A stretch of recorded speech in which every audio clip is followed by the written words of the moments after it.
சமந்தி,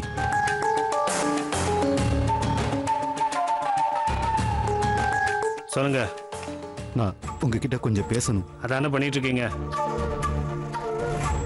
சமந்தி அம்மா, நீங்க கூட என்ன பார்த்தது முகத்தை திருப்பிக்கிட்டீங்களே, மனசுக்கு ரொம்ப கஷ்டமா இருக்கு.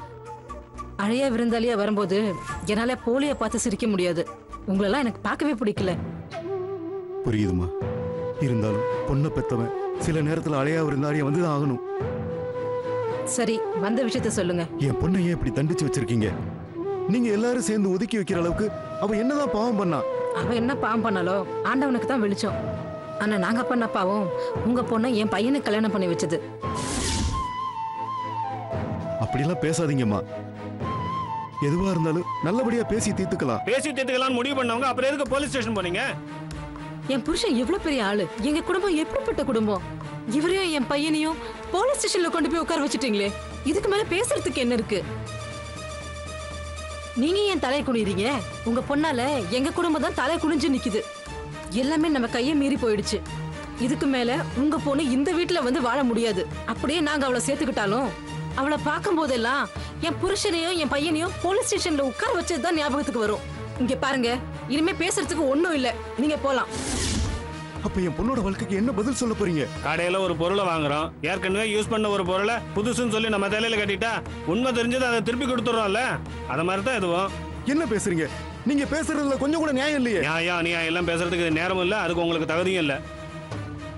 இங்க இருந்து எங்க டயத்தை வேஸ்ட் பண்ணாங்க. நீங்க முதல்ல கிளம்புங்க. நான் போக மாட்டேன். என் பொண்ணோட வாழ்க்கைக்கு ஒரு நியாயம் கிடைக்காம இங்க இருந்து போக மாட்டேன்.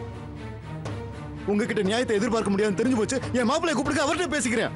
என்னது, மாப்பிள்ளை கிட்ட பேசணுமா? நாங்க இல்லாம எங்க இருந்து வந்தா மாப்பிள்ளை? என் பொண்ணு என்ன தப்பு பண்ணா நான் மாப்பிள்ளை கிட்ட கேட்கணும். உங்க பொண்ணை கல்யாணம் பண்ணதுல இருந்து அவனுக்கு மனசும் சரியில்லை, உடம்பு சரியில்லை. அவனை இப்ப நீங்க பார்க்க முடியாது, நீங்க கிளம்பலாம். அப்படிலாம் பேசாதீங்க. அவங்க ரெண்டு பேரும் ஒண்ணா வாழணும்னா அமைதியா நின்னு பேசிக்கிட்டு இருக்கேன். இல்லனா என்ன பண்ணுவீங்க?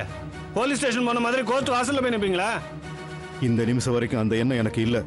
என் பொண்ணு வாழ்க்கையை காப்பாத்துறதுக்கு அங்கேதான் போய் நிக்கணும்னா வேற வழி இல்ல. அதுக்கு நான் தயாரா இருக்கேன். என்ன பேசி மிரட்டி பணி வைக்கலான்னு பாக்குறீங்களா?